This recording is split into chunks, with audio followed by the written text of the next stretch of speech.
चारचाकी वाहनाची बैलबंडीला धडक, एका बैलाचा मृत्यू तर 6 जण जखमी. कळंब ते नागपूर मार्गावरील घटना. भरधाव चारचाकी वाहनाने बैलबंडीला मागून जोरदार धडक दिली. या घटनेत 6 जण जखमी झाले. यातील 2 महिला अस्तव्यस्त आहे.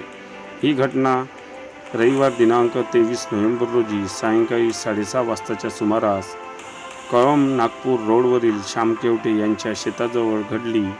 या घटनेत एक बैल जागीच ठार झाला तर दुसरा गंभीर आहे.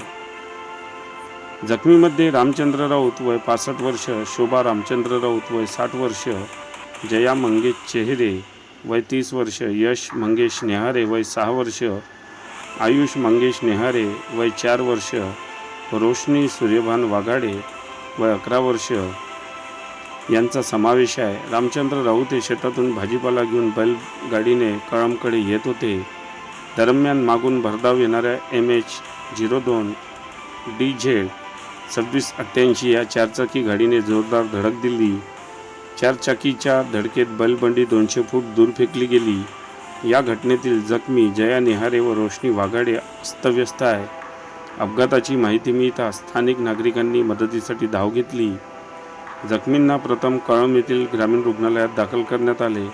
प्रकृती गंभीर असल्यामुळे सर्वांना यवतमाळ येथे हलविण्यात आले असून अधिक तपास कळंब पोलीस स्टेशन करीत असल्याची माहिती आज दिनांक 24 नोव्हेंबर रोजी सायंकाळी पोलिसांमार्फत देण्यात आली आहे.